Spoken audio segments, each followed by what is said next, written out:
When people think about Canada from across the world, they think that's a nice country. The people there are nice, but it's a little boring. They don't really have a lot of news or crazy things that come out of there, especially sharing a border with the United States of America.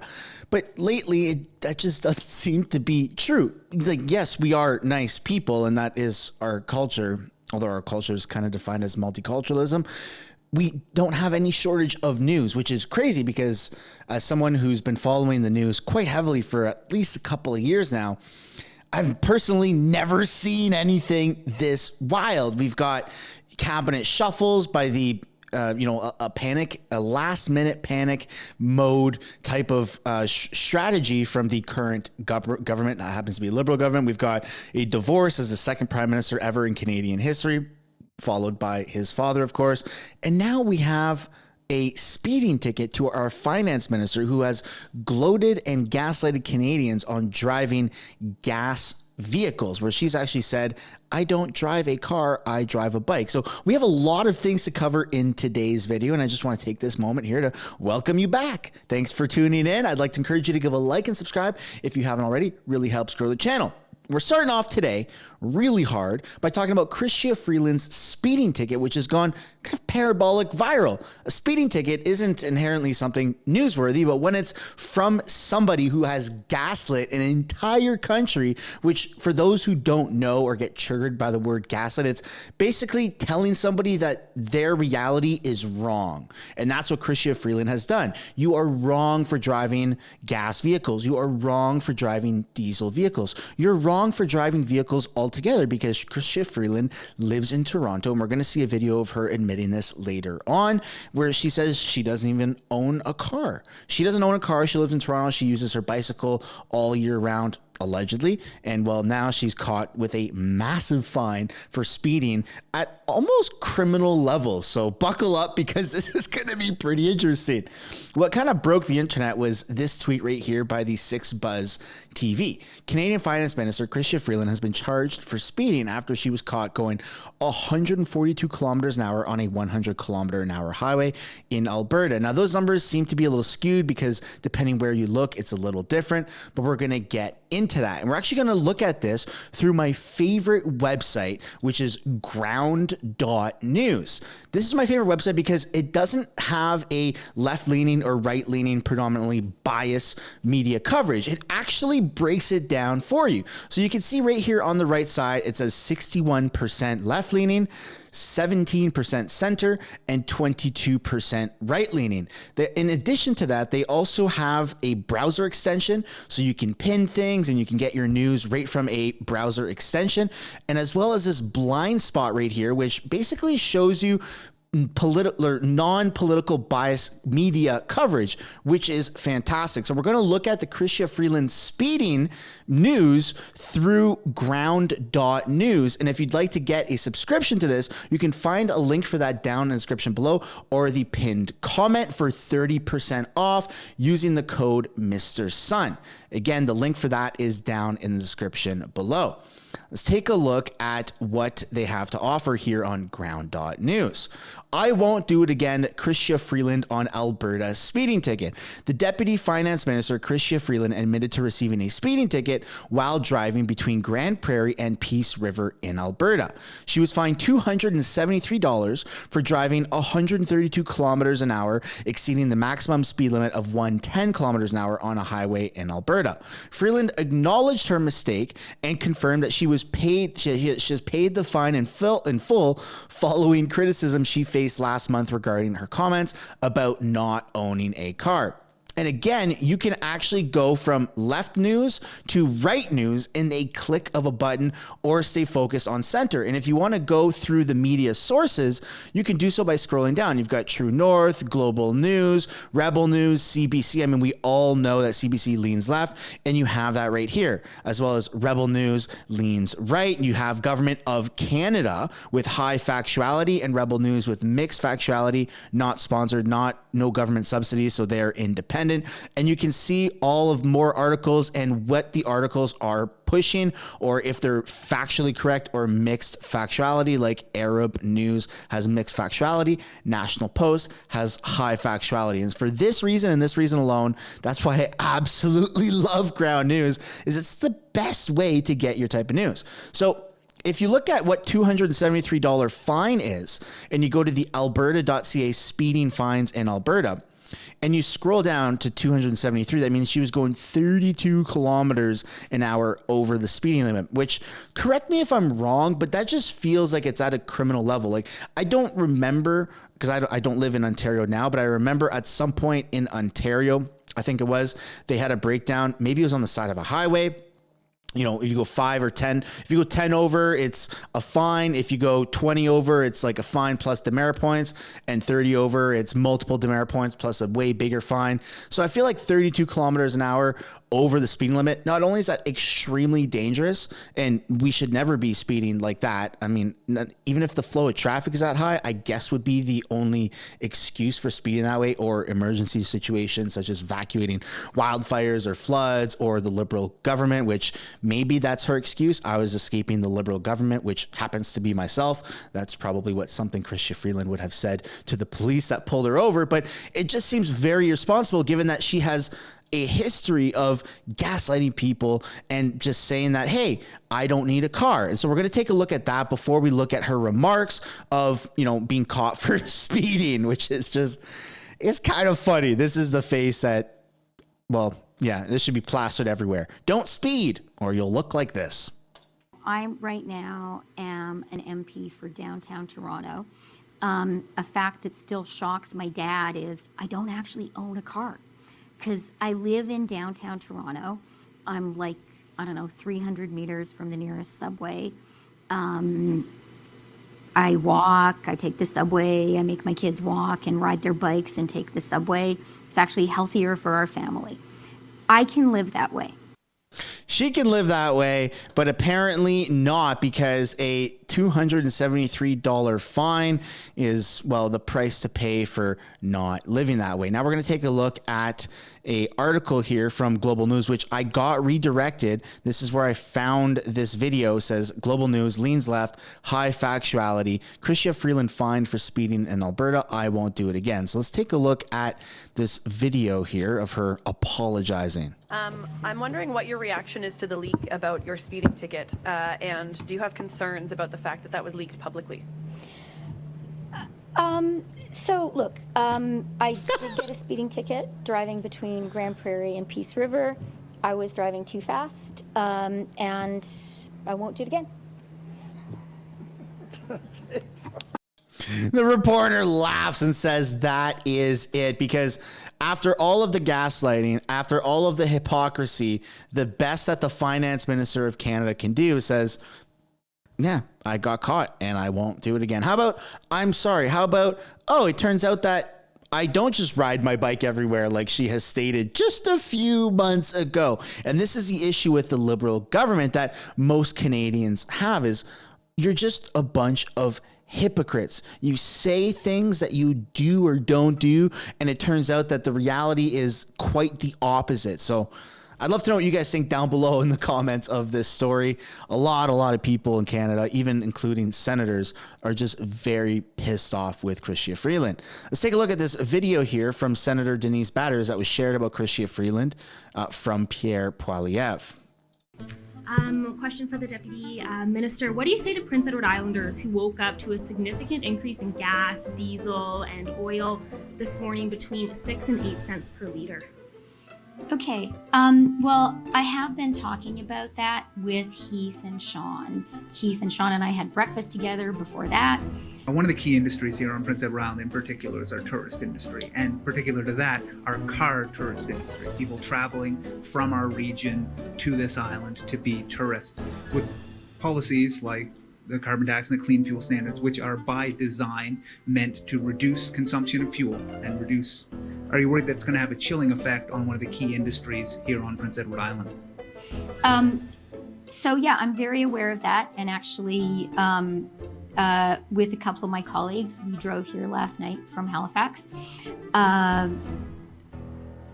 We very much believe in PEI.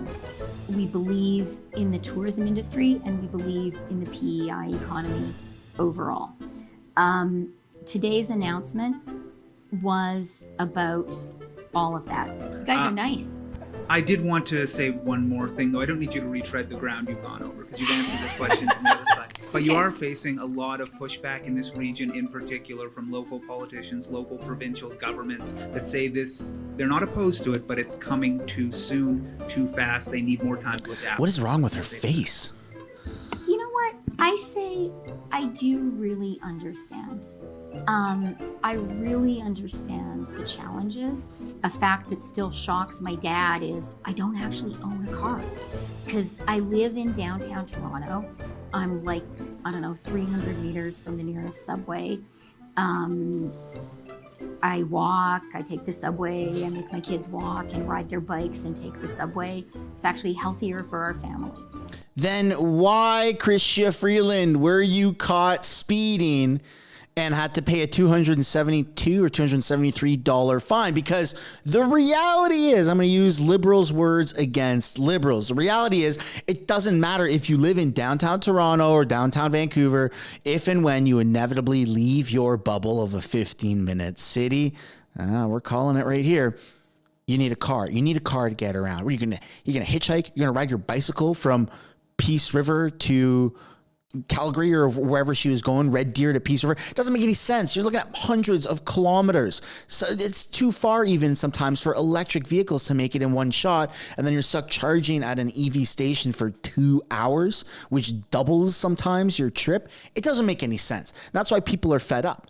That's why there's a different approach to this. And it's, hey, if you want electric vehicles or if you want to give up your car to save the environment, then feel free to do it. But we're not going to force you, because the moment we start forcing people, they push back. And we can look at the past 3 years as the best example for that, which is why Chrystia Freeland is getting super trolled on the internet. Let's take a look at this tweet here from Keenan Bex from the Counter Signal. Why wasn't Chrystia Freeland held without bail for half a year with her accounts frozen? Or is that just for protesters? People have some very not nice things to say about her in the comments. Me seeing a Liberal government member being held even slightly accountable for something they've done wrong is just mind-blowing. The fact that she actually had to pay a fine is pretty enlightening, if I do say so myself. I mean, yes, she deserves way worse than just paying a fine. Probably jail without bail for a set amount of time. But the fact that she's still, as a federal member of parliament, who's just gaslit Canadians for so long, ended up paying money for her mistakes, kind of helps us sleep at night, or at least it does for me. All right. It was a traffic fine. She paid it. Whose money? Yeah, it probably came out of the taxpayers' credit card fund. So I guess we paid for it. She is above the law because she didn't hold anyone hostage. They saved the no bail for traitors. You should be in jail. All right. So a bunch of people reacting in many different ways here on Twitter. And a lot of people are reacting to even this federal member of parliament who got caught smoking Cubans and partying while the country burns. Yeah, that's right.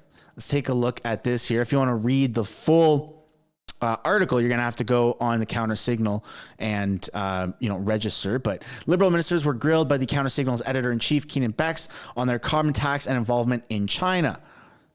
But most offered nothing but attacks or scampered away, refusing to answer any questions. Ministers caught smoking Cubans and partying while the country burns. That's not the face of somebody who knows what they're doing is right. That's the face of somebody who knows that they got caught, which seems to be the ongoing narrative here in Canada, is that they're actually being held accountable. The shuffle was great. It was absolutely great. It means that the Liberals are panicking. And all of the news since the shuffle and pretty much for the entire summer has been great for the rest of Canada, those who don't support Liberals or don't want to vote for Liberal government, because it's actually working against the Liberal government in almost every single way. And it's only going to ramp up and get worse, because at the end of the day, scummy people get scummy results, which is why we're going to watch this last video here by CTV, that tensions in Justin Trudeau's cabinet. And let's look at what they have to say about this. What was the takeaway for you from the Prime Minister's closing news conference this morning in Charlottetown? It's a delicate balancing act for Mr. Trudeau because he's been there for 8 years. So, Marcia, every time he talks about an issue like housing, which is top of mind, as that poll just showed, he tries to do two things. Tries to reassure people that they understand the issue and that they've been on it. But every time Mr. Trudeau says something, and he repeated it several times, oh, we're going to continue doing what we've been doing, because he's trying to say that they've been doing something on housing. The average Canadian who is concerned says, but we want you to do something different because what you've been doing hasn't worked. And that's where it's becoming tricky for him. My main takeaway, though, is that Trudeau's starting to prepare his lines for the next campaign. We attended the beta version of Justin Trudeau's stump speech for the next campaign. Well, the question is all about leadership. When times are tough and inflation is, really eating away at people's paychecks, do you try to make them even more angry, or do you try to rise up above it? I don't think that that's a winning formula right now. I've always been very skeptical of Poilievre's approach. Everything's broken and everything's Trudeau's fault. I don't think that that completely works. But what's happening now, Marcia, is that Poilievre is starting to really reach into some of the base vote of the Liberals and of Trudeau. He's talking to 18 to 25-year-olds and saying, not only are you finishing university with massive debt, but you can't afford a house. Buy a house, something that Canadians have taken for granted for generations. In clear terms, you're going to be poorer than your parents or your grandparents. That's starting to hit home. And that's why his numbers are starting to climb up. Trudeau knows that. He's a really experienced politician, but he's running out of buttons to hit. And he's lots of red flashing lights on his dashboard. He doesn't know what to do. And he also is having one controversy after the next. And if it's not directly involving Justin Trudeau, it's involving one of his ministers. Whereas the Conservative Party of Canada, they haven't really had any controversies at all this summer, which has been really good for them. And as we approach the winter months, as we approach the startup of the House of Commons, where they get to sit again, and until the Christmas break and stuff like that, I think it's going to be an all-out bloodbath, is my honest opinion. I think that the Conservatives are going to keep poking the Liberal bear as much as they can, trying to get reactions out of them in the House of Commons, trying to get under their skin, trying to get Trudeau to swear, trying to get Trudeau to clench his fist, trying to get Trudeau to walk out, because the more that Trudeau and any of the Liberal members, Liberal Party members are in any way reacting, the worse it's going to be for them. And I don't know if they have what it takes to keep their cool. I think weaponizing Freeland's speeding ticket, which Poilievre has already done on social media, is a fantastic technique in order to get under their skin. But you're really going to start to see the effects of, this type of tactic when everyone is sitting back and they're face to face, only 10 or 15, 20 meters away from each other. So it's going to be awesome. And this has been it's never been this interesting for Canadian politics. I know a lot of people don't like it because it's a bit of a clown show. It's a little bit of theatrics. It's a little bit of everything, but I'm here for it because it's got me engaged and involved in it. And as a almost 30-year-old, father, I am proud to say that I'm very interested in politics. It has that theatric component that I really like. I don't want to listen to just old dudes or old chicks just sitting down, reading a script and talking about legislations in a very boring way. I want to see ad hominem attacks. I want to see people get just angry, and I want to see people get emotionally invested in the policies, in ad hominem attacks, whatever it is. But that's just my preference because I grew up with that type of era. I grew up with WWE. I'm a pretty big fan of the UFC. And so I like that type of stuff. I like the press conferences and I like that. Now, is that how politics should be run? That's up to you. But is it piquing your interest? Are you watching it more? Are you more curious about what's happening? If so, then obviously it's working. And I think it's for the better because the more people that are interested in politics, the more people are interested in politics, which is a great thing for the country nonetheless. So I'd love to know if you guys have any comments, questions, or concerns about any of the topics that I covered in this video. And that's where we're going to end it. Thank you so much, Ground News, for sponsoring this video. Again, the link for that is down in the description as well as the pinned comment below. You can get 30% off using the code MrSun. Link for that is down below. Thanks for watching, everybody. Don't forget to give a like and subscribe if you haven't already, and I'll see you all in the next one. Thanks so much for making it to the end of the video. If you want to support the channel financially, you can do so by checking out the merch shop linked right up there. Or if you want to do something for free, which is also absolutely acceptable and highly encouraged, you can subscribe right there. If you want to continue watching videos like this, you can do so by clicking or tapping right there to watch the next upcoming video. And if you want to watch a little bit of different content, but also Canadian stuff, you can do so by clicking right up there. That's my second channel, House of Canada, also known as the House of Commons Highlights. Thanks so much for watching. I look forward to seeing you in the next video.